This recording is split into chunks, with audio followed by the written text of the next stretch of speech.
Hello friend, welcome back to exam Drishti education. आज की video में हम उभय अपघटन अपक्रियाएं डबल डिकम्पोजिशन रिएक्शन के बारे में डिस्कस करेंगे। इससे पहले हम उसमें वियोजन और उसमें अपघटन के जो एग्जाम्पल हैं वो रह गए थे, उनके बारे में देख लेते हैं। NH4Cl reversible arrow NH3 + HCl, ये आपका उसमें वियोजन है। अगला है उसमें वियोजन का एग्जाम्पल PCl5, तो ये रिवर्सिबल एरो PCl3 + Cl2 का बन जाएगा। अगर हम PCl3 + Cl2 को ठंडा करेंगे तो ये PCl5 में कन्वर्ट हो जाएगा। उसमें अपघटन में हमारा एग्जाम्पल है 2KClO3 एरो, तो हमारा ये हो जाएगा 2KCl + 3O2। ये क्या है, ये रिवर्सिबल नहीं है रिएक्शन, और इसमें उसमें अपघटन में उत्पाद फिर से संयुक्त नहीं हो सकता है। इसमें क्या है, KCl + 3O2 जो है 2KCl + 3O2 जो है संयुक्त होकर फिर से संयुक्त नहीं होता है और उत्पाद फिर से संयुक्त तो नहीं होते हैं। मतलब इसमें कहने का मतलब है उसमें अपघटन खुली वायु में गर्म करने से पूर्ण रूप से हो जाता है और उसमें अपघटन में उत्पाद फिर से संयुक्त नहीं होते हैं, मतलब दोबारा से वो एक दूसरे से नहीं जुड़ते हैं। CaCO3 तो हमारा बनेगा CaO + CO2। अगली हेडिंग है हमारी उभय अपघटन अपक्रियाएं।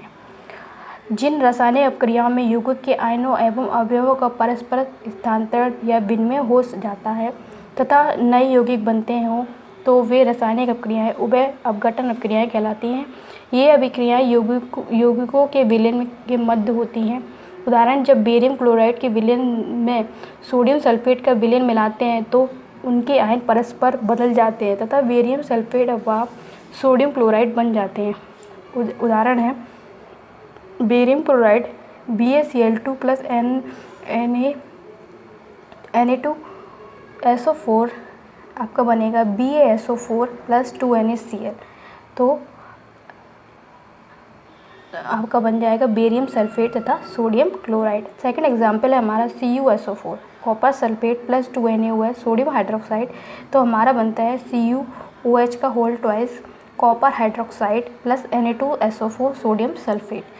थर्ड है हमारा FeCl3 + 3NH4OH, तो हमारा बनता है FeCl3 हमारा ferric chloride 3NH4OH ammonium hydroxide, तो हमारा बनता है FeOH का whole thrice ferric hydroxide + 3NH4Cl ammonium chloride. Fourth example है हमारा AgNO3 + NaCl, तो हमारा बनेगा AgCl silver chloride + NaNO3 sodium nitrate. Silver nitrate जब सोडियम क्लोराइड के साथ रिएक्शन करता है तो हमारा बनता है silver chloride + NaNO3 sodium nitrate. अगली हेडिंग हमारी ऊष्माक्षेपी तथा ऊष्माशोषी अपक्रियाएं, एक्सोथर्मिक एंड एंडोथर्मिक रिएक्शन। ऊष्माक्षेपी अपक्रियाएं एक्सोथर्मिक रिएक्शन वह रासायनिक अपक्रिया जिसके फलस्वरूप ऊष्मा उत्पन्न होती है ऊष्माक्षेपी अपक्रियाएं कहलाती हैं। फॉर एग्जाम्पल, जब हाइड्रोजन और नाइट्रोजन संयुक्त होकर अमोनियम बनाती हैं तो ऊष्मा उत्पन्न होती है, जैसे N2 + 3H2 नाइट्रोजन + हाइड्रोजन, तो बनता है 2NH3 और अमोनिया, और हमारी 24.3 किलो कैलोरी ऊष्मा क्या होती है, उत्पन्न होती है। इस अपक्रिया में 2 मोल अमोनिया बनती है तथा 24.3 किलो कैलोरी ऊष्मा उत्पन्न होती है। अतः अमोनिया के प्रति मोल में 12.15 किलो कैलोरी ऊष्मा उत्पन्न होती है। सेकंड है हमारा कार्बन के वायु में जलने से कार्बन डाइऑक्साइड बनती है तथा ऊष्मा निकलती है। C + O2, तो हमारा बनता है CO2 + 98.3 किलो कैलोरी प्रति मोल। जब 1 मोल कार्बन डाइऑक्साइड बनती है तो 98.3 किलो कैलोरी ऊष्मा उत्पन्न होते हैं। इन अपक्रियाओं में अभिकारकों की ऊर्जा अभिक्रिया फलों उत्पादकों के सापेक्ष अधिक होती है। ऊष्माशोषी अपक्रिया क्या होती हैं, एंडोथर्मिक रिएक्शन वह रासायनिक अपक्रिया जिसकी प्रकृति में कुछ ऊष्मा का शोषण होता है ऊष्माशोषी अपक्रियाएं कहलाती हैं। उदाहरण, जब नाइट्रोजन और ऑक्सीजन के मिश्रण को ताप पर गर्म किया जाता है तो नाइट्रिक ऑक्साइड बनता है तथा ऊष्मा जो है वातावरण से अवशोषित की जाती है। नाइट्रोजन N2 + O2 तो हमारा बनता है 2NO नाइट्रिक ऑक्साइड और 45 किलोकैलोरी ऊर्जा जो एब्जॉर्ब की जाती है।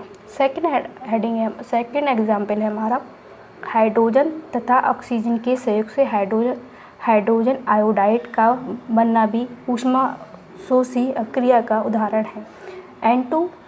H2 प्लस I2 तो हमारा बनेगा 2HI ऊष्मा। इन अभिक्रियाओं में अभिकारकों की ऊर्जा अभिक्रिया फलों उत्पादकों के सापेक्ष कम होती है।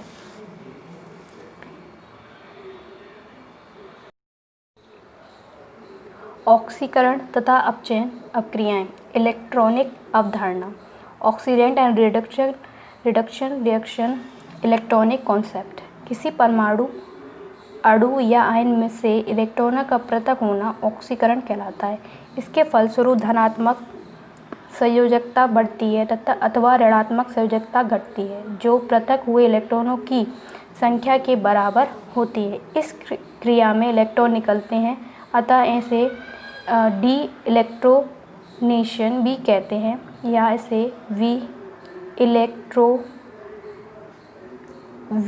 इलेक्ट्रॉनीकरण भी कहते हैं। उदाहरण है हमारा पहला सोडियम। तो सोडियम के बाद हमारा बनता है Na प्लस एक इलेक्ट्रॉन हमारा निकलता है। धनात्मक संयोजकता में क्या होती है, वृद्धि होती है। सेकंड है हमारा Fe2 तो हमारा बनता है Fe प्लस एक इलेक्ट्रॉन निकल जाएगा। अगला है थर्ड 2Cl तो हमारा बनता है Cl2 और 2 इलेक्ट्रॉन निकल जाते हैं। इसमें क्या होता है, ऋणात्मक संयोजकता में कमी होती है और सेकंड वाले एग्जाम्पल में धनात्मक संयोजकता में क्या होती है, वृद्धि होती है।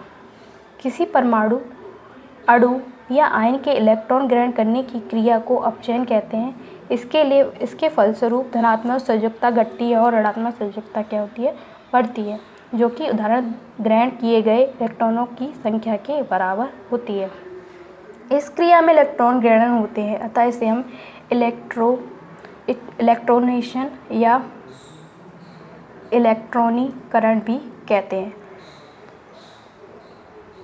पहला उदाहरण है हमारा Fe प्लस एक इलेक्ट्रॉन तो हमारा बनता है Fe2 पॉजिटिव चार्ज। धनात्मक संयोजकता में क्या होती है, कमी। सेकंड है Cl2 2 इलेक्ट्रॉन तो क्या होता है, ऋणात्मक संयोजकता में वृद्धि होती है। 2Cl एक निगेटिव चार्ज होता है। अगला है ऑक्सीकरण तथा अपचयन। ऐसे पदार्थ जो अभिक्रिया में इलेक्ट्रॉन ग्रहण करते हैं या दूसरे पदार्थों को ऑक्सीकरण करके स्वयं अपचयित होते हैं या जो इलेक्ट्रॉन ग्रहण करते हैं या किसी ऑक्सीकरण संख्या में कमी होती है, ऑक्सीकारक कहलाते हैं। ऑक्सीकारक क्रिया में ऑक्सीकारक पदार्थ अपचयित हो जाता है। उदाहरण है Fe तो हमारा बनेगा Fe2 positive charge plus 2 electron. Second है Cl2 प्लस 2 इलेक्ट्रॉन तो हमारा बनेगा 2Cl।